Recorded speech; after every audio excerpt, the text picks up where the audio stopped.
एक राजा हुए सतयुग में, उनका नाम चित्रकेतु था, राजा चित्रकेतु। उनकी 1 करोड़ स्त्रियां थी, पत्नी 1 करोड़ थी, परंतु किन्हीं से भी एक भी संतान नहीं थी। चित्रकेतु संतान प्राप्ति के लिए 1 करोड़ विवाह कर लिए, परंतु किन्हीं पत्नी के, किन्हीं रानियों की एक भी संतान नहीं हुई। इस वजह से वो अत्यंत दुखी थे, राजा चित्रकेतु। उन्होंने निश्चय कर लिया कि अब मैं अपना प्राण त्याग दूंगा, परंतु उनकी मुलाकात, उनसे नारद जी का साक्षात्कार दर्शन हुआ। तो नारद जी आए और सब कुशल समाचार, कुशल मंगल उनसे पूछा चित्रकेतु से। चित्रकेतु ने अपना जो उनका जो कष्ट था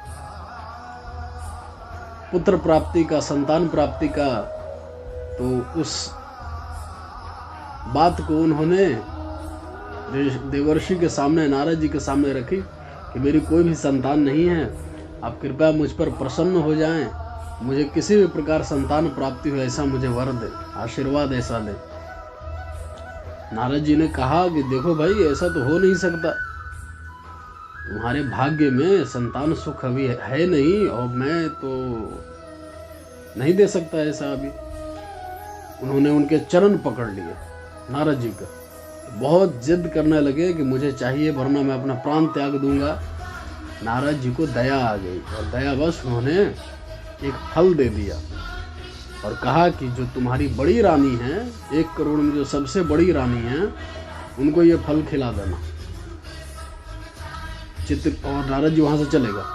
चित्रकेतु ने, राजा ने अपनी जो स्त्री थी, ज्येष्ठ जो रानी थी, उनको वो फल दिया, उन्होंने ग्रहण किया और उनका कुछ दिन बाद, कुछ समय बाद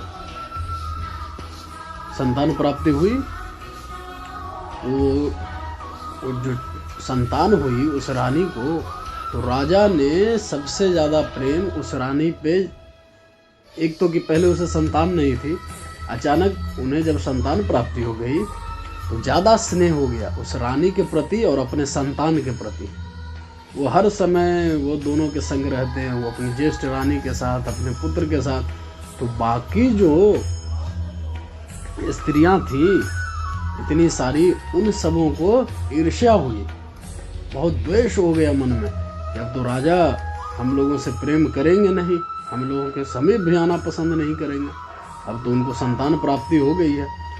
तो उन स्त्रियों ने, एक दिन क्या हुआ कि राजा कहीं गए हुए थे बाहर शिकार के, और जो छोटा सा बच्चा था, शिशु था, उन सब स्त्रियों ने मिलकर एक दूध का कटोरा में विष मिला दिया और उस छोटे से बच्चे को पिला दिया, ताकि ना ये रहेगा, ना हम लोगों का इतना अपमान होगा।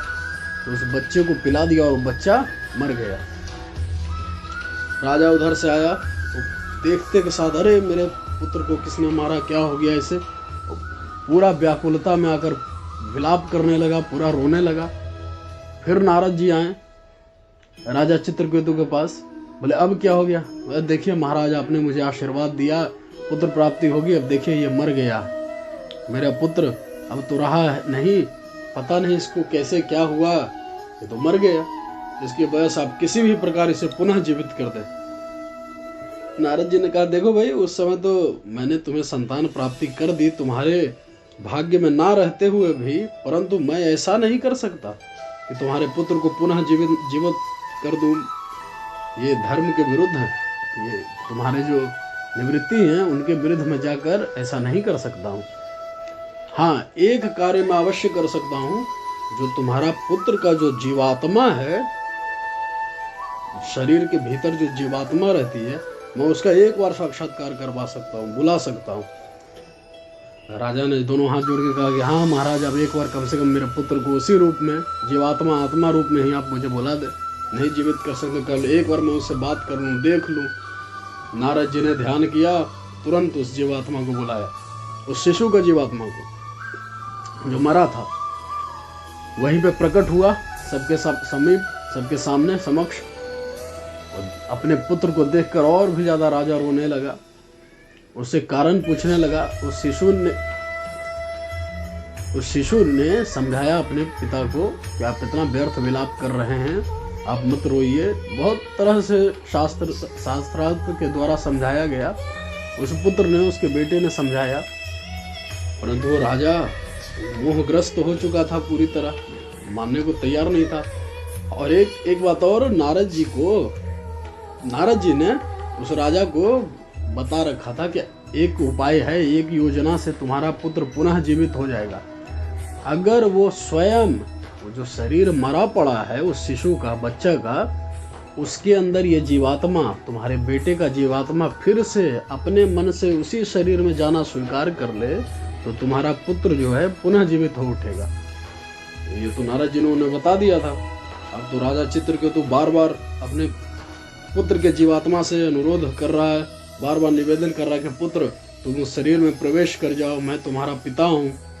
वो जीवात्मा कह रहा है कि कौन पिता, किसका पुत्र? अनेकों बार मैंने, कितना बार तुम्हारा पिता बना हूँ, कितना मैंने पिता बदल लिया, कितना पुत्र बदल लिया हूँ। इस तरह से बहुत तरीके से समझाया।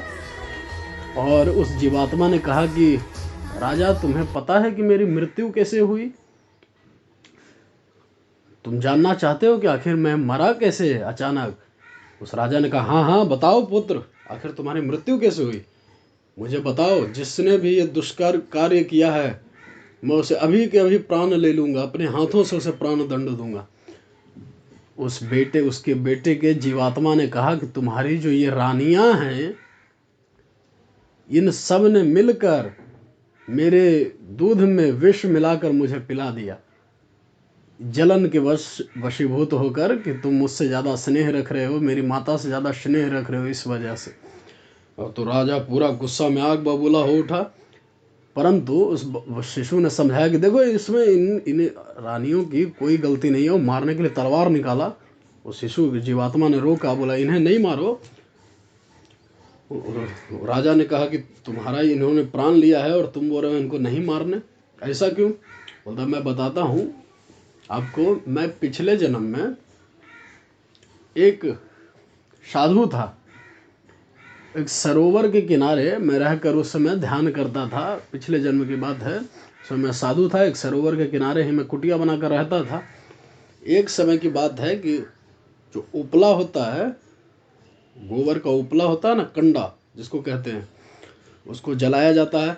तो उस पर कुछ हवन सामग्री करने के लिए मैं जला रहा था। तो एक जो कंडा है, उपला गोबर का कंडा, उसको मैं लेकर आया और उसको नीचे रखकर मैं उस पर आग लगा के जलाया, है ना। और पूजा का कुछ व्यवस्था करने लगा, पूजा पाठ करने के लिए। और मैं इस बात का ध्यान नहीं दिया कि उस गोबर के उपले में, उस कंडे में 1 करोड़ छोटी छोटी चींटियां हैं। चींटियों के बच्चे थे उसमें, 1 करोड़ चींटियां थी और सब जलकर मर गई। तो वही 1 करोड़ चींटियां ये तुम्हारी रानी के रूप में मेरे सामने खड़ी हैं। वही 1 करोड़ चींटियां तुम्हारी रानी बनकर आई तुम्हारे यहाँ और मेरे प्राण ले लिए हैं। ये अपना बदला, मेरे से पिछले जन्म का अपना बदला लिया है। तो अच्छा हुआ जो मुझे 1 करोड़ मिलकर मुझे एक साथ मार दिया, वरना अगर एक एक अपना बदला लेने लगती तो मुझे 1 करोड़ जन्म लेना पड़ता। तो इन रानियों ने मुझ पर दया किया है, ऐसा भगवान ने मुझ पर कृपा किया कि एक ही जन्म में मेरा 1 करोड़ का जन्म बराबर कर दिया। ये है राजा चित्रकेतु की कथा। राधे राधे।